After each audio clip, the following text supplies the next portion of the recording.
The story begins with our protagonist, Tanaka Makoto, realizing the real prison isn't love or marriage, it's work that never lets you go. Tanaka had spent what felt like half his existence caged behind a desk at the Black Dog Guild, overseeing mission after mission for other people. Days bled into nights, nights into dawn, and still he sat there, hunched over reports, eyes burning, too tired to think and too responsible to stop. Rest was something he wanted. Escape was something he couldn't afford. But Tanaka's work wasn't your average desk job. The missions he oversaw were tied to the most world-shattering events in human history. 10 years ago, massive, otherworldly structures appeared across the globe, mysterious dungeons that spewed forth nightmarish creatures. Some were towering beasts that shook the earth, others eerie horrors that crept from the dark. But inside those dungeons, humanity found something else: hope. The same places birthing nightmares were also filled with impossible weapons and artifacts, tech that felt alien, not man-made. And with that discovery, a new job was born: explorers. Men and women who entered these deadly zones chasing power, money, and the chance to push the monsters back. It wasn't romantic. Everyone understood the rule: walk into a dungeon unprepared and you die. Simple as that. At first, being an explorer was out of reach for almost everyone. Then, something even stranger happened. Around the same time the dungeons arrived, certain people started awakening abilities, powers no normal person could match. Those people, the gifted, changed everything. At first, no one knew what to make of the gifted. That changed fast. Once people saw their power, confusion turned into worship. They weren't just strong, they were on a different level, dozens of times faster and tougher than any human.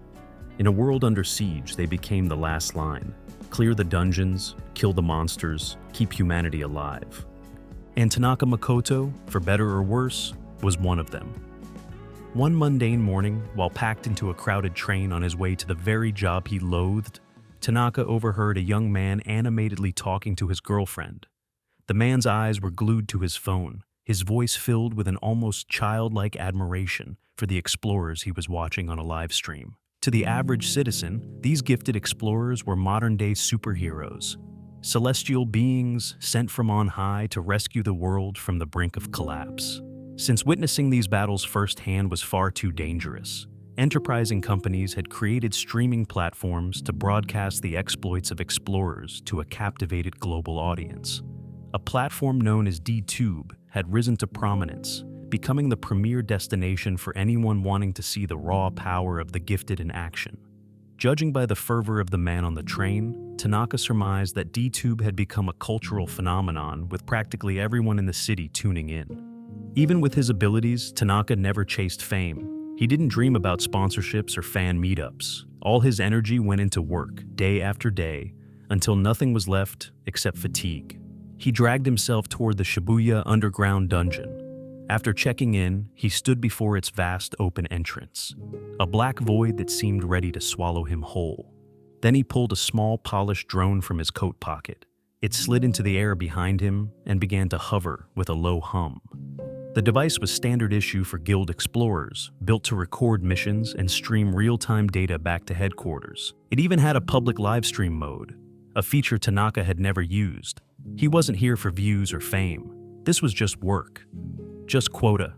As always, he tapped the Black Dog Guild logo and set the feed to private. Right after that, a wave of dizziness hit him and he staggered into a metal barrier. A security guard hurried over, but Tanaka brushed him off, saying he was fine, just a bit lightheaded before heading in.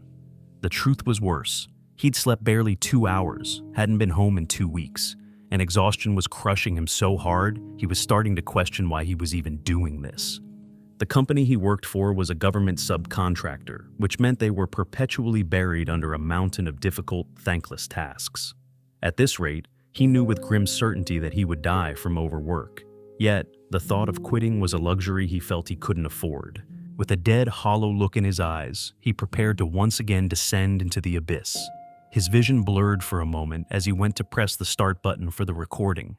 His finger, guided by fatigue rather than conscious thought, missed its intended target. Instead of the familiar Black Dog Guild button, his thumb pressed the one right next to it. the button that initiated a public livestream on DTube. Unaware of his critical error, he stepped into the Shibuya Underground dungeon, one of Tokyo's largest and most dangerous labyrinths. His work for the day would take place in its deepest, most treacherous levels. Tanaka had no inkling that this single, accidental button press was about to trigger a cataclysmic shift in his life. While he began his work with the same tired resignation as always, the world began to watch. Viewers started trickling in, their comments a mixture of confusion and morbid curiosity. They saw a man in a rumpled business suit, looking more like an accountant on his way to an audit than an explorer, preparing to enter a high-level dungeon. The laughter and mockery began to fill the chat. This man was alone. He was heading for the deepest level. He was, in their eyes, a dead man walking. To provide some context, dungeons are typically stratified into upper, middle, lower, and lowest levels, with the danger escalating exponentially with each descent. The standard procedure is to progress cautiously, clearing each level before moving to the next. But Tanaka had no time for caution. Quotas waited for no man. With eye bags so dark they looked like bruises from a fistfight, he approached a massive central chasm. His plan was simple and suicidally reckless. He would jump straight to the bottom. Before taking the plunge, a wave of profound depression washed over him. The simple, blissful image of his own bed, of a world without deadlines and monstrous quotas, filled his mind. Overwhelmed by exhaustion and despair, he began to speak aloud, his words a bitter lament to the empty air. He confessed his deepest desire was just to rest, that he would consider himself the luckiest man on earth if he could just get 2 solid hours of sleep. He poured out his frustrations, believing his only audience was the cold, unfeeling stone of the dungeon. He had no idea that millions were now hanging on his every word. The raw, unfiltered sentiment of his rant struck a chord with the rapidly growing audience. His phone, which had been silent, suddenly began to buzz with an incessant stream of notifications. Tanaka was perplexed. His contact list was sparse, containing only company numbers and a handful of old friends. He had no social media presence. He dismissed the buzzing, assuming that if he were to answer, it would only be to receive a barrage of insults or another impossible demand from his superiors. He decided to ignore it. With that, he took a deep breath and leaped fearlessly into the gaping abyss. The central feature of the Shibuya Underground dungeon was this colossal well-like shaft that provided a direct, albeit perilous, route to the lowest level. Very few explorers would ever attempt such a maneuver. It was an act of pure desperation, or insanity. But for Tanaka, it was a grim necessity. To meet his quota, he had to take these risks. As he plummeted through the darkness, his face remained a mask of stoic indifference, showing no trace of fear. The viewers, however, were on the edge of their seats. The chat was a frantic cascade of worry and morbid excitement. They were convinced they were about to witness a man's final moments, streamed live to the world. His phone began to ring again, the vibrations more frantic this time. He stubbornly ignored it, telling himself it was nothing important. It was then that he noticed the drone was still faithfully trailing him. He'd never gotten used to being filmed, even for company records. The thought of being on camera made him feel a pang of self-consciousness. He briefly wondered how mortifying it would be if he were actually streaming this live, blissfully unaware that he was living that very nightmare. The thought amused him for a second. If he ever did stream, would he even get any comments? As he glanced back at the drone's lens, the audience went wild, their cheers and messages of support flooding the chat. They had never seen an explorer with such a bizarre, captivating presence. Seconds later, the darkness below began to resolve into solid ground. As he prepared for impact, his eyes widened slightly. A massive creature was looming above him, its maw open in anticipation. The audience gasped collectively. This was the first time a monster of this sheer scale had ever been seen on a live DTube broadcast. But Tanaka's reaction was muted. A single glance was all he needed to identify it. A wyvern. It was large, yes, but he knew it was a relatively low-level beast. The creature had clearly mistaken him for an easy meal. Tanaka, however, had no time to be bothered by such small fry. A look of profound boredom and sleep deprivation etched onto his features, Tanaka raised his blade. With a single fluid motion that defied his exhausted appearance, his sword passed through the creature's tough hide as if it were mere air, cleaving the massive beast in two with contemptuous ease. He landed gracefully amidst the bisected corpse, his suit barely even ruffled. The comment section fell silent for a full minute, the viewers utterly speechless. Then, the dam broke. People couldn't believe what they had just seen. A wyvern split perfectly in half by a sleepy-looking man in a suit. It seemed impossible, an act that defied the very laws of what a human, even a gifted one, should be able to do. The clip of the fight went viral, spreading across social media like a digital wildfire. His phone wouldn't stop buzzing, each vibration testing his patience until it finally snapped. How many times could the company call in one day?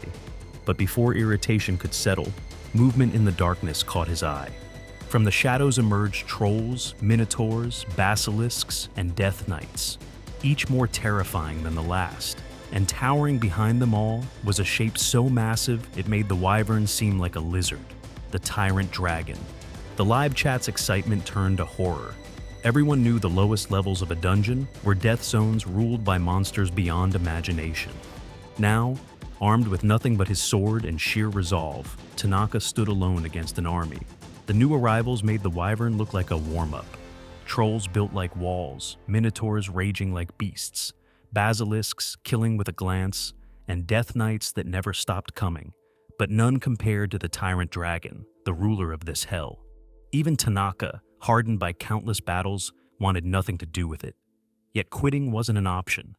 This was his job, his quota, his curse.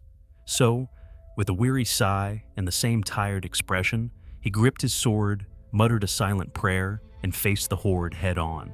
His first targets were the trolls, huge, ugly, and strong enough to give even A-rank explorers trouble. Tanaka remembered his first time fighting one. It nearly broke him. But after years in the field and dozens of kills, he knew better.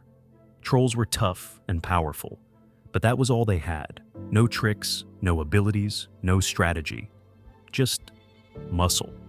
He'd learned their weakness, one clean cut to the neck, and they went down for good. At this point, in the deeper floors of the dungeon, he barely considered them a threat.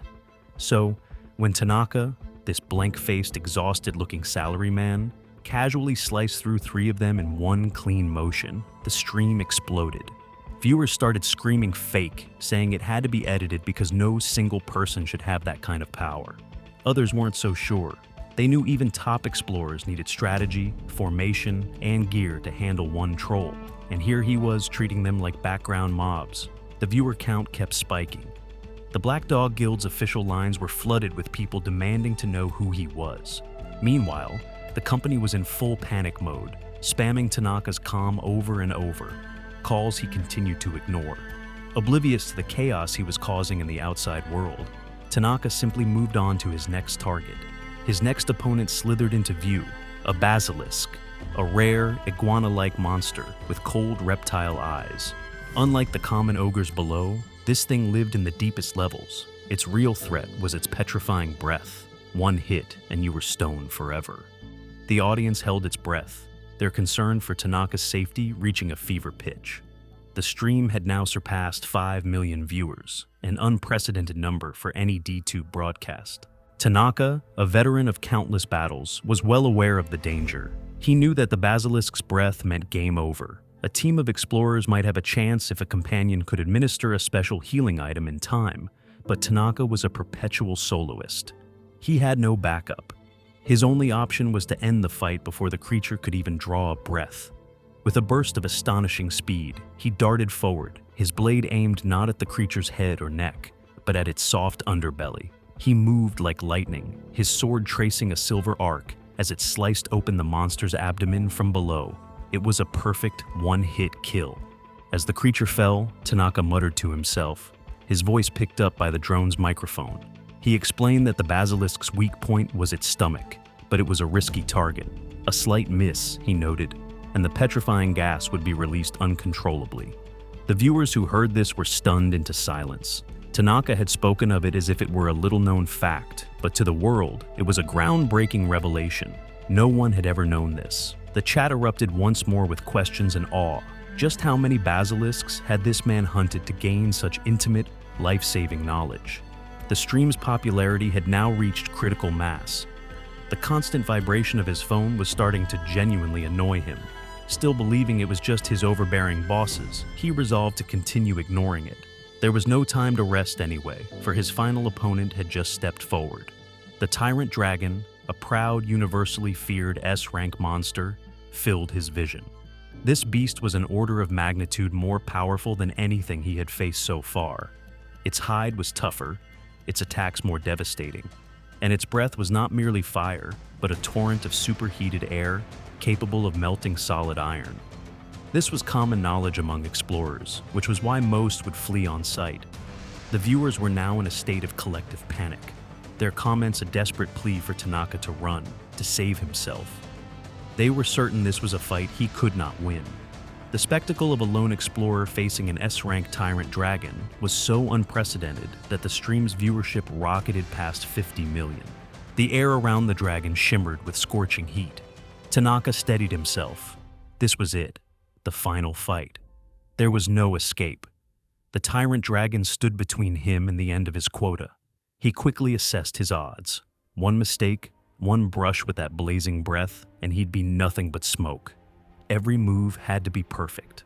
While the world watched in stunned silence, something unexpected stirred in him, a spark of excitement. It wasn't every day he faced a creature this powerful.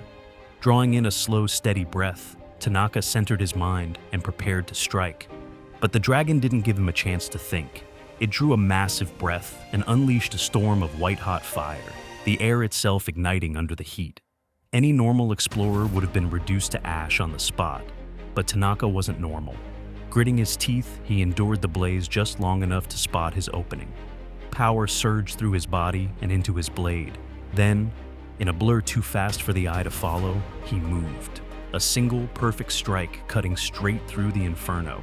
The Tyrant Dragon, the nightmare of countless explorers, never even saw it coming. 1 second it was roaring, the next, it was in two halves on the dungeon floor. It ended in a single silent heartbeat. The world watched in stunned silence. Then the chat exploded. Disbelief, awe, chaos. Tanaka Makoto had just done the impossible. He'd slain an S-rank Tyrant Dragon, alone and with a single strike. To everyone watching, he wasn't just an explorer anymore. He was something else entirely, a monster wearing human skin. Yet Tanaka himself looked utterly unfazed, more weary than proud. All he could think was how nice it would be to finally go home. But before he could even lower his sword, the remaining dungeon creatures began to move. Their leader was dead, their will to fight broken, and Tanaka, drained and half asleep on his feet, could only sigh in relief. Besides, his purpose here was purely business. All the valuable materials harvested from these monsters would go directly to the company. There was no personal benefit for him in doing any extra work. He had met his quota. There was no reason to waste any more energy. With a sigh of resignation, he lowered his sword, a clear signal that the fight was over. He spoke to the remaining horde, his voice flat and tired, telling them they were free to go. Without a moment's hesitation, the monsters turned and fled, disappearing back into the shadows from whence they came. His work was finally done, and somehow, he'd even finished early. Grateful for the rare stroke of luck, Tanaka prepared to collect the materials from the fallen monsters. Once everything was accounted for, he finally gave in and checked his buzzing phone, bracing himself for the usual flood of angry messages from the guild. Instead, his tired expression cracked for the first time. The screen showed 999 plus notifications. He blinked, thinking it was a glitch, until he noticed a familiar logo. D-Tube. One tap later, his soul nearly left his body.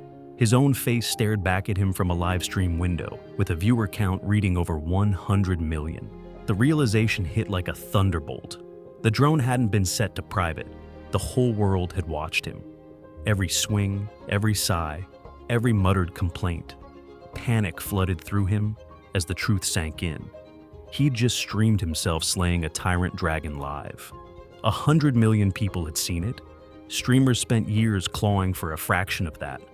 And now, Tanaka Makoto, the most exhausted man alive, was having a complete meltdown, deep in the lowest level of the Shibuya dungeon. Meanwhile, the comment section went wild. The moment viewers realized Tanaka had finally seen the stream, chaos erupted. Messages poured in, half jokes, half worship. Within minutes, a new global hashtag was trending. #CorporateSlaveSwordmaster. Guilds around the world were fighting to recruit him, and the internet was obsessed with uncovering his identity. Amid the global frenzy he'd accidentally created, Tanaka just sighed, dropped to his knees, and stared blankly ahead. One thought echoed in his mind. He was going to have to write the longest incident report of his life. The following day, wrapped in a blanket on his couch like a man in hiding, he cautiously checked the internet, praying the storm had passed. His hopes were immediately crushed. He hadn't just gone viral, he had become the biggest news story on the planet. Major news outlets were plastered with his face. One headline from a popular site screamed, "Corporate slave swordmaster defeats S-rank tyrant dragon solo, achieves 100 million viewers on debut stream." The situation was spiraling far beyond his control. He checked Clitter and found himself trending there as well. A fan had already uploaded a recording of the entire live stream, and it was still accumulating millions of views. The comments were a bizarre mix, with people calling him super cool and chill, mesmerized by the stark contrast between his deadpan expression and his godlike power. Tanaka finally gave up. He could only hope that the furor would eventually die down. He wondered if this overwhelming, suffocating attention was what people called going viral, or a buzz. Having dedicated his entire adult life to work, he was a complete stranger to internet culture. This newfound popularity was an alien and terrifying concept. While it was true that diving solo into the lowest levels was an act of madness, Tanaka had never considered it a particularly big deal. When the dungeons first appeared, he was one of the first to enter. Back then, he was nothing like the calm, efficient killer on today's stream. He went in shaking, buried in awkward, heavy safety gear, every step powered by fear more than courage. Years of nonstop experience sharpened him into what he is now. But to him, that was just work, not genius. So why the global obsession? He figured it out. The contrast. On camera, he didn't look like a hero. He looked like a sleep-deprived, overworked office drone in a bad suit with dead eyes and eye bags. He looked like someone life had already crushed. As he was lost in these thoughts, his phone rang, startling him so badly he jumped like a cat and clung to the ceiling. He had already disconnected from his DTube account and was actively trying to avoid any contact from his company. He glanced at the caller ID and felt a complicated mix of relief and trepidation. It was Adachi. They had been close once, but Tanaka's all-consuming work schedule had caused their friendship to wither. They hadn't spoken in years. Tanaka was certain that Adachi was calling about the stream, a topic he desperately wanted to avoid. Yet, Adachi was also the only person he could possibly talk to about this. With a sigh of resignation, he answered the call. "Tanaka!" Adachi's voice boomed through the speaker, brimming with an infectious enthusiasm that felt jarringly out of place in Tanaka's bleak apartment. Just as he suspected, Adachi immediately started gushing about the stream. Overwhelmed, Tanaka's first instinct was to hang up, which he promptly did. But Adachi was persistent, calling back again and again. Finally, irritated, Tanaka answered again and bluntly asked him what he wanted.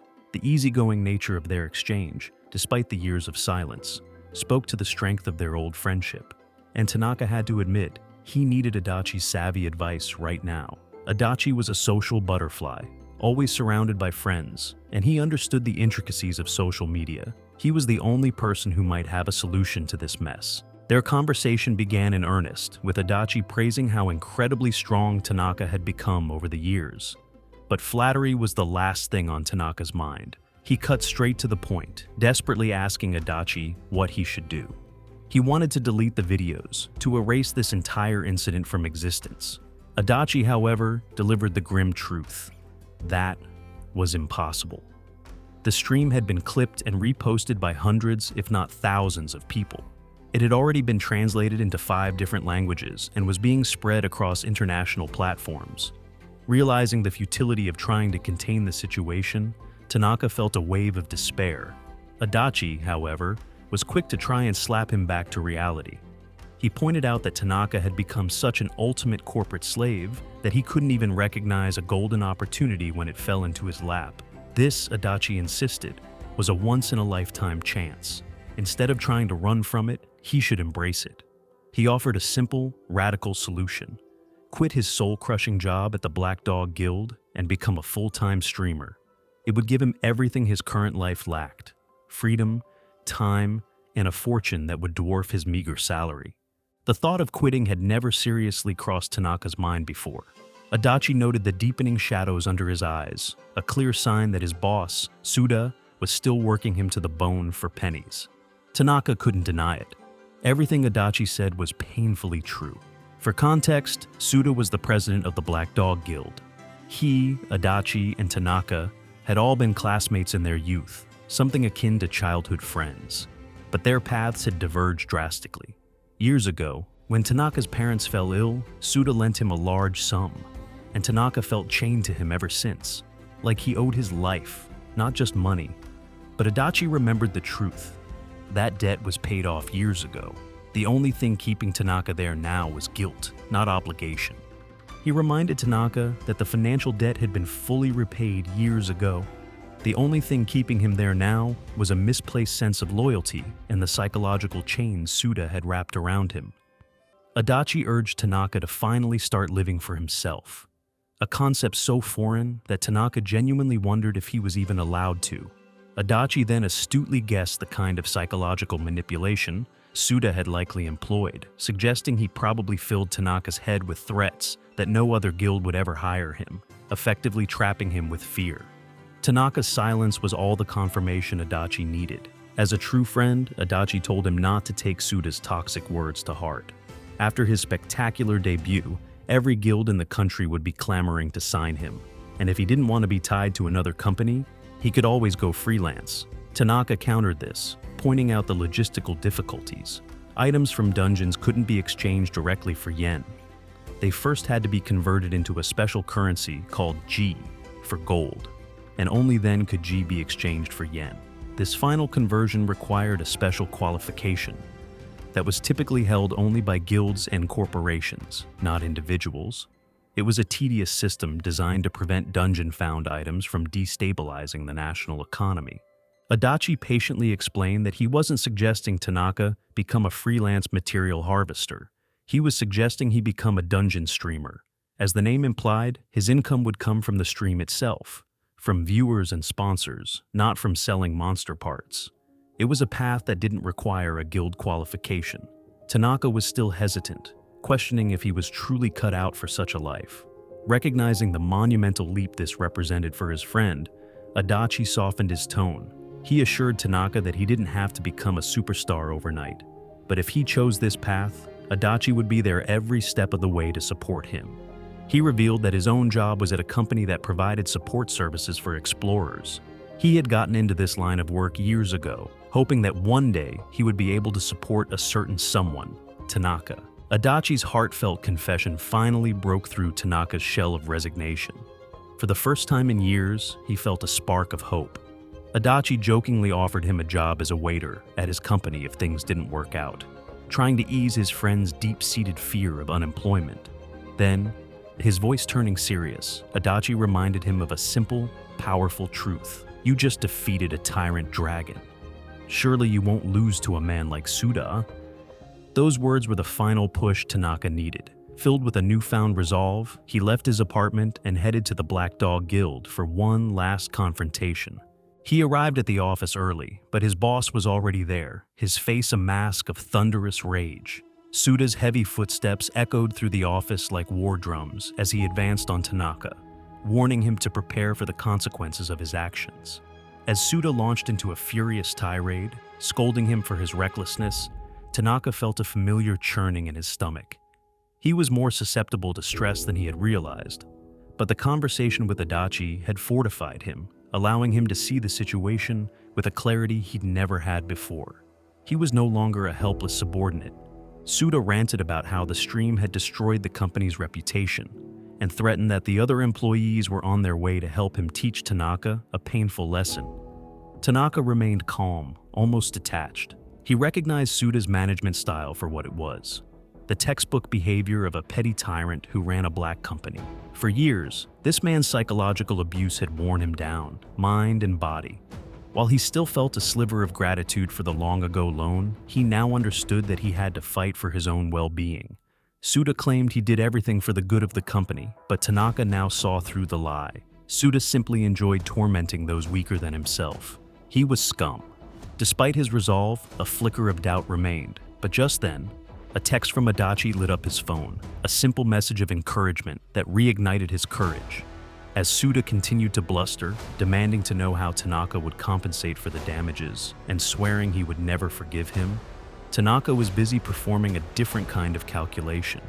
He knew Suda was a former explorer and stronger than an average person, but he hadn't seen the inside of a dungeon in years.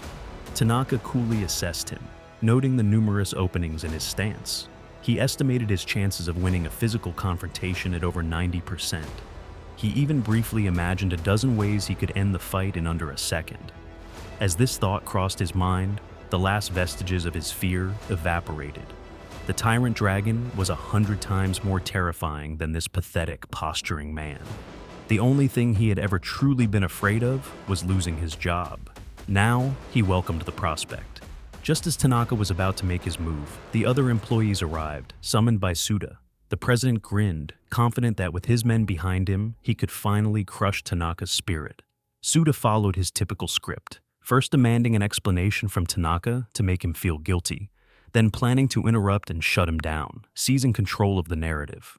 In the past, this tactic had always worked. Tanaka decided to play along, but this time, he would be the one writing the ending. He calmly admitted his mistake with the stream settings, acknowledging that he was at fault for leaking their work details to the public. This admission fed Suda's ego, and the president leaned in for the kill, ready to break him. But the man standing before him was not the same broken employee he had lorded over for years. When Suda asked how he intended to compensate the guild, Tanaka's response was firm and unwavering. He stated that while the internet was indeed giving the Black Dog Guild a bad reputation, it was only because the stream had exposed the ugly truth of their corrupt system. He would not take the blame for the consequences of Suda's own actions. The room fell silent. Suda, and everyone else present, had never heard Tanaka speak with such defiance. The president's face contorted in rage. His veins bulged as he exploded, kicking over a nearby desk in a fit of fury. Unfazed, Tanaka continued, his voice steady.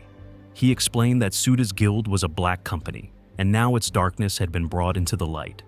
Suda was the architect of his own downfall. Suda desperately tried to defend himself, spouting nonsense about paying minimum wage and providing 1 day off a month, as if these were acts of generosity rather than legal requirements. He tried to guilt-trip Tanaka, reminding him that this guild was the only one that would hire him, trying to frame it as a personal favor from Suda himself. Tanaka was simply tired of it. He pointed out the blatant truth. Suda had been embezzling salaries, and the number of days off was in clear violation of the Explorer Labor Standard Act. Suda's excuses became more irrational, culminating in a bizarre claim that because he worked for the government, he was the government. At that moment, Tanaka knew the man was a lost cause. His toxic behavior was destroying the guild from within. But now, it was time for the final act. Then came the plot twist. Tanaka calmly revealed that their entire conversation, every threat, every pathetic excuse, had been broadcast live on DTube. He had used a camouflage drone, and the world had been watching the entire time. Suda's face went pale with shock. He had thought he could get away with his behavior one last time, but instead, he had performed his own downfall on a global stage. The chat was a torrent of condemnation. Bankruptcy confirmed, one comment read. The Black Dog Guild's subscriber count had skyrocketed, but for all the wrong reasons. There was no coming back from this. Suda finally snapped. Having lost everything, he let out a primal scream and pulled out a wicked-looking knife, a weapon clearly forged in a dungeon. Bringing such an item into the outside world was a major felony under the Dungeon Management Act. As Suda charged, Tanaka noted with professional detachment how slow he was.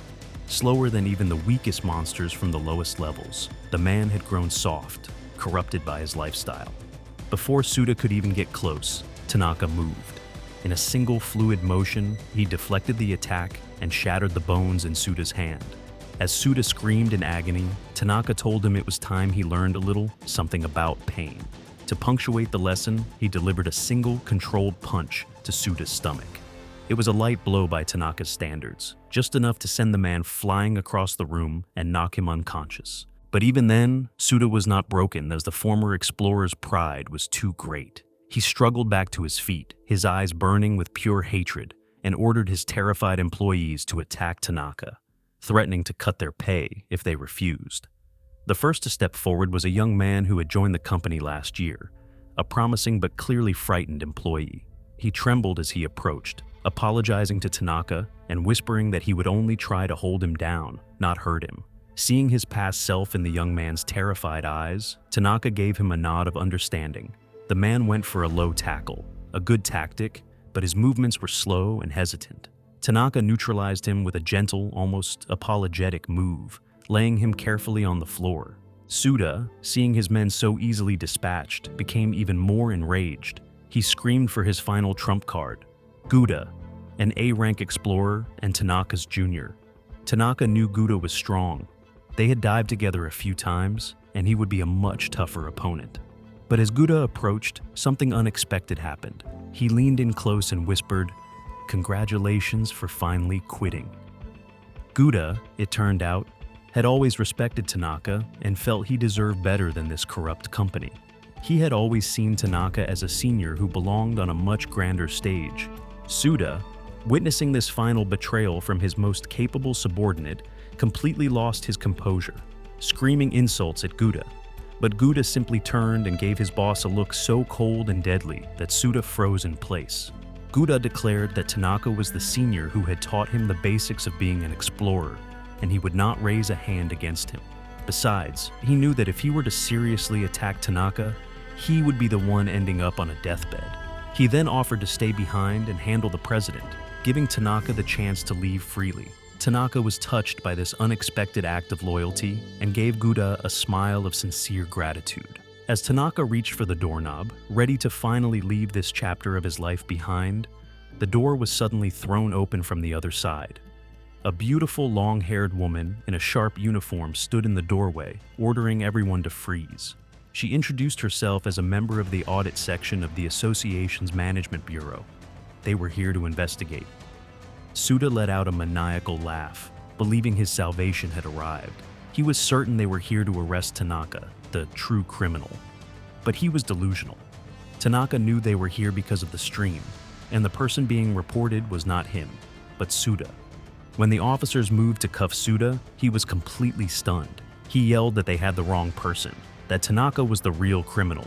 The lead officer, calm, sharp, and impossible to argue with, ignored him and stated clearly that Suda Akihiro was under arrest for violating the Explorer Labor Standards Act and the Awakened Special Act. The livestream had already exposed everything. His control was finished. Desperate, Suda tried to flip the story and accused Tanaka of attacking him. The officer heard him out, then calmly explained the law. Awakened people aren't allowed to use their powers on ordinary citizens outside a dungeon. That's why the Awakened Special Act exists. Since people gain abilities when dungeon essence enters their bodies, and the strength of that awakening varies, those powers still need to be regulated outside. But in this case, she said, Tanaka wouldn't be punished. It was clearly self-defense. Suda was awakened too.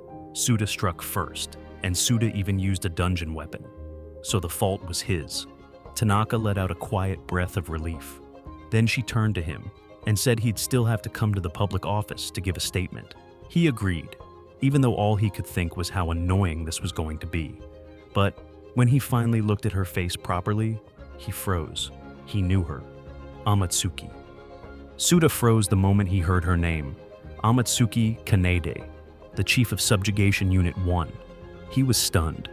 He never thought he'd be standing in front of someone that high-ranking. Her being here didn't even make sense. Unit 1 was made up of top-tier awakened, the kind of people who handled monster outbreaks and hunted the most dangerous awakened criminals. And Amatsuki wasn't just part of it. She led it. She was the strongest official in the city. But for Tanaka, she wasn't just some untouchable figure. She was someone he used to run dungeons with, back before their lives split apart. Now she was elite enforcement, and he was a burned-out corporate workhorse. The distance between them felt huge. For a moment, he couldn't help but wonder, did she show up because of him? But when their eyes met, She quickly glanced away, and that tiny reaction made Tanaka wonder if she'd started to resent him. Meanwhile, Suda was dragged off, still yelling threats and swearing revenge. With that, the chaos of Tanaka's resignation finally ended. Amatsuki told him she still needed his statement and asked him to come to headquarters, but Tanaka was done. He asked if it could wait. He hadn't slept properly in weeks, and all he wanted now was to crash. Then he flicked her a card with his number on it. Instead of leaving through the door like a normal person, Tanaka walked straight to the window. He told Amatsuki to call him, gave her a small nod, and jumped, disappearing into the city below like some exhausted, overworked hero. As he moved away, he thought he heard her call after him, saying she'd come all this way just to see him. He decided it was just his sleep-deprived brain, but at the window, Amatsuki watched him go with quiet regret. To everyone else, he was a headline, a problem, or a potential recruit. To her, he was someone she used to fight beside, and she didn't know if their paths would ever cross in a dungeon again. Okay, review time. This one was a short one, but the story has a lot of potential. It kind of reminded me of One Punch Man. Maybe it's the deadpan expression and the whole overpowered without really realizing it vibe, but it's different here because the whole world actually knows how strong he is. The streaming concept is pretty sick, and it's nice that it's not an isekai for once. I can see this getting even better as more characters get introduced and as he gains more viewers. Also, let me know if you guys like the colored images.